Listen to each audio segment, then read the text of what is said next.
ಲೋಕಸಭಾ ಸಮರದಲ್ಲಿ ಡಿಕೆ ಶಿವಕುಮಾರ್ ಹಾಗೂ ಎಚ್.ಡಿ. ದೇವೇಗೌಡರ ಕಣ್ಣೀರು ಪಾಲಿಟಿಕ್ಸ್ ಇದೀಗ ತೀವ್ರವಾಗ್ತಾ ಇದೆ. ಪ್ರಜ್ವಲ್ ರೇವಣ್ಣ ಪರ ಪ್ರಚಾರದಲ್ಲಿ ಮಾಜಿ ಪ್ರಧಾನಿ ಎಚ್.ಡಿ. ದೇವೇಗೌಡರು ಕಣ್ಣೀರು ಹಾಕಿದ್ರು. ನಾನು ಪ್ರಧಾನಿ ಮೋದಿಯವರ ಜೊತೆಯಲ್ಲಿ ಫೋಟೋ ತೆಗೆಸ್ಕೊಳ್ಳೋದಕ್ಕೆ ಹೋಗಿರಲಿಲ್ಲ. ನಾನು ನಮ್ಮ ರಾಜ್ಯಕ್ಕಾಗಿ ಅಲ್ಲಿಗೆ ಹೋಗಿ ಮಾತನಾಡಿದ್ದೀನಿ.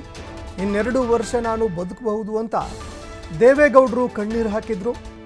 ದೇವೇಗೌಡರ ಕಣ್ಣೀರಿಗೆ ಡಿಸಿಎಂ ಡಿಕೆ ಶಿವಕುಮಾರ್ ವ್ಯಂಗ್ಯವಾಡಿದ್ದಾರೆ.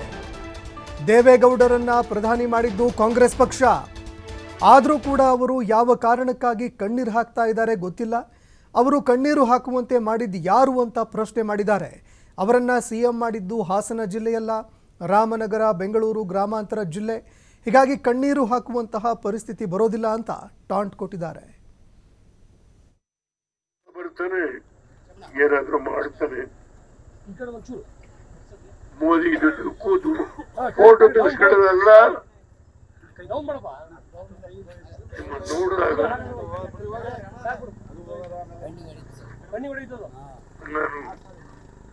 ನಾನು ನೋವಿದೆ, ನನಗೆ ಗೊತ್ತಿಲ್ಲ. ಆ ತಾಯಿ ಹೂ ಕೊಡ್ತು ಅಂತ ಹೇಳಿ ನಾನು ಯಾರೋ ಅರ್ಚಕರು ಕೊಟ್ಟರು, ಇಲ್ಲಿ ಜೋಬಲ್ಲಿ ಇಟ್ಕೊಂಡಿದ್ದೇನೆ.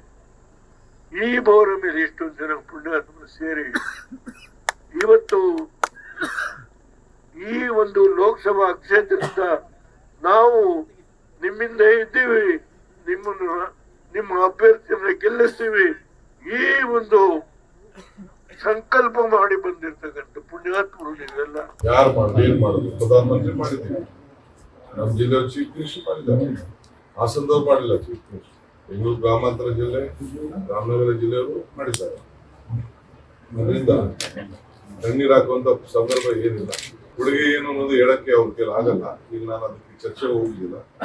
ಅವ್ರು ಏನೇ ಪ್ರಯತ್ನ ಮಾಡಲಿ, ಇವತ್ತು I am going on record. ಒಳ್ಳೆ ಶುಭಗಳಿಗೆ ಶುಭ ಮುಹೂರ್ತದಲ್ಲಿ ಇರ್ತಾ ಇದ್ದೀನಿ. 4 ಸೀಟು ಅಂತ ಅವ್ರು ಹೇಳಿದ್ದಾರೆ. 3 ಅಫಿಷಿಯಲ್, ಇನ್ನೊಂದು ಅನ್ಅಫಿಷಿಯಲ್. ಸೊ 4 ಸೀಟು ಕಾಂಗ್ರೆಸ್ ಪಕ್ಷದ ಅಭ್ಯರ್ಥಿಗಳು ಗೆಲ್ಬಹುದು.